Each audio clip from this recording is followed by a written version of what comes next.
Hey, how's it going guys? Hope you're all doing well and welcome back to a brand new Summon Showcase review. As always, Wyrmprint recommendations for these characters will be listed as a pinned comment, so look down there if that's what you're looking for. Let's start things off with Delphi. This guy has one of the most wonkiest, unique, and interesting kits that I've seen so far. He's a Shadow Dagger and his two skills both have an SP cost of 999,999. They have the same SP cost as Gala skill 2, but the SP regen for Delphi skills are different. They generate a way higher amount per second. His skill 1 generates for 80,000 SP per second, while his skill 2 generates for 50,000 SP per second.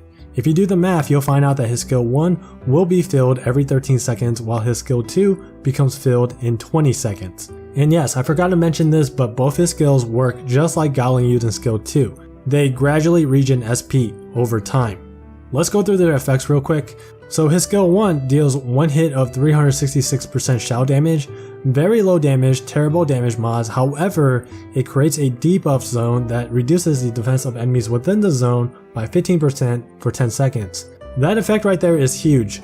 A defense down effect is similar as a strength buff in the sense that it's amplifying damage dealt for 4 characters. Defense down is also stackable with other defense down effects, so he's going to gel really well with Galacleo's and her defense down skill 2. The buff zone is pretty big, so it should be easy to land as well. Like in High Jupiter, he stands stationary quite a lot, so there's plenty of opportunities to land the skill and take good advantage of the debuff.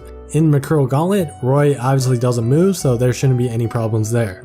His skill 2, Corrosive Cage, is a counter skill just like Leah's and Fjorm's skill 2. If Fjorm gets hit during the animation, then he'll counter for 1100% neutral element damage.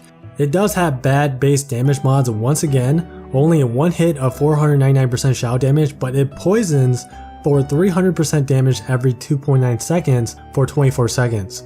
So even though the base damage mods for the single hit is terrible, the poison definitely makes up for it. 300% damage per tick is insane.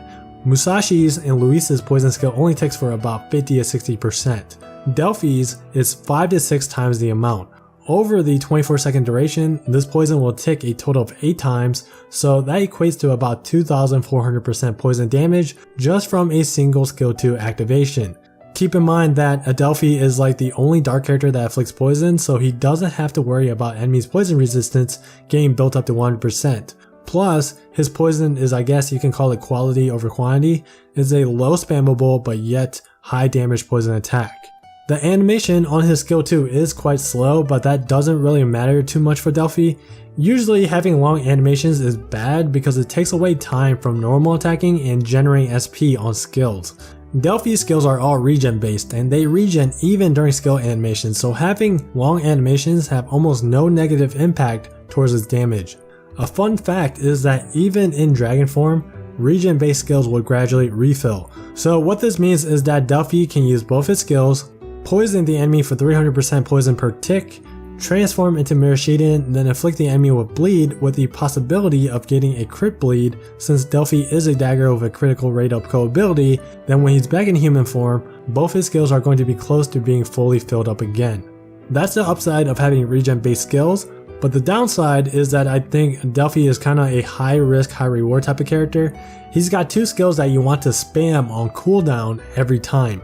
He wants to stack the defense debuff in his skill 1, and he also wants to poison the enemy as often as possible.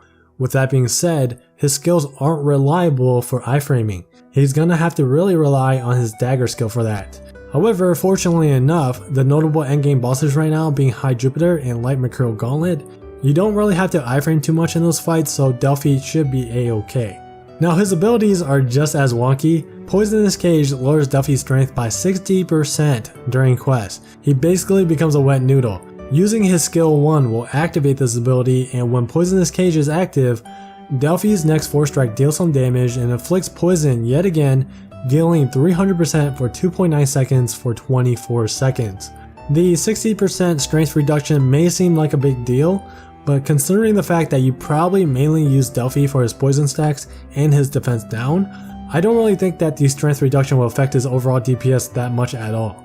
Flurry Poison Edge gives Delphi a 60% increased chance on his poison procs when his combo count is 15 or higher. This is only relevant versus enemies that have high base poison resistance. In my opinion, if Delphi is the only poison user on a team, he doesn't really have to worry about his proc chance, assuming he's facing a foe with 0% base poison resistance. If an enemy started out with like, let's say 80% base poison res, then that's when Flurry Poison Edge ensures that Delphi can still proc his poisons.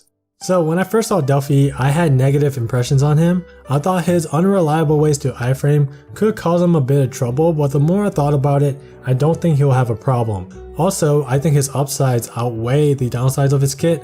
Having both a defense down and huge poison procs on 2 different attacks I think is just too good. He's also a dagger, so he gels really well with the rest of the Shadowcaster characters.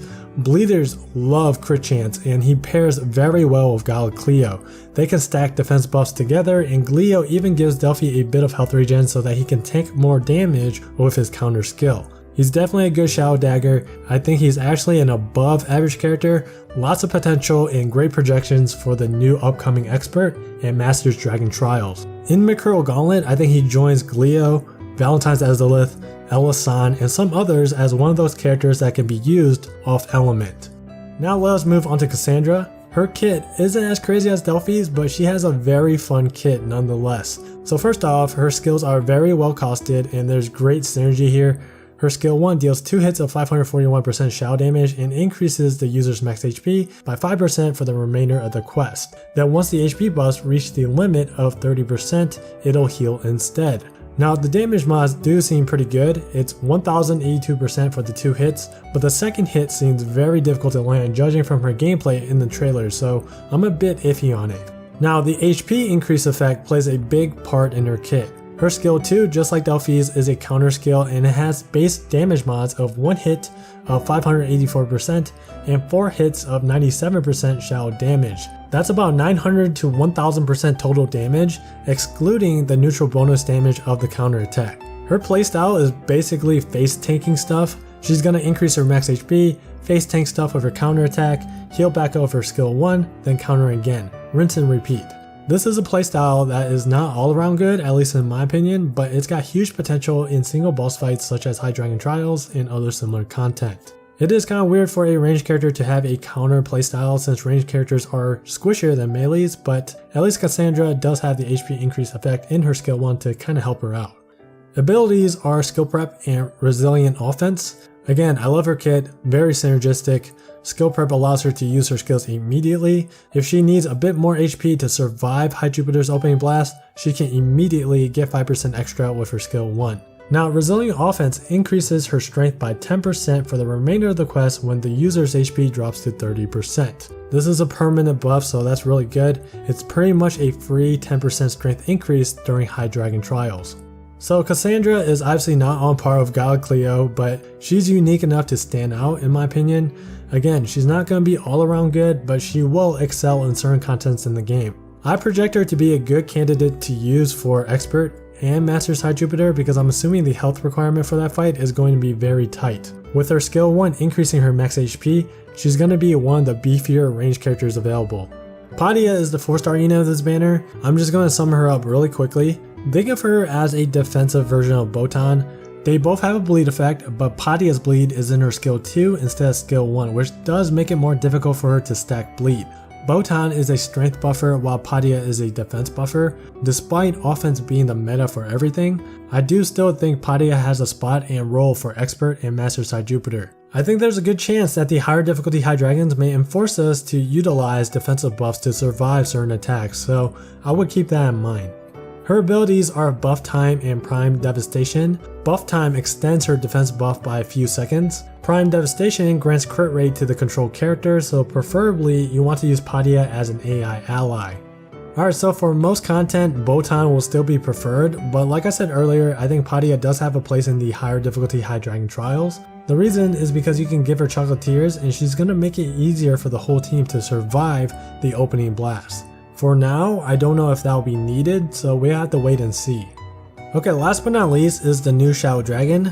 I'm not sure how to correctly pronounce his name, so I'm just going to call him Chthonius. He grants the Shadow user 55% strength and permanently increases the user's strength by 10% after shapeshifting, and this can be activated twice per quest.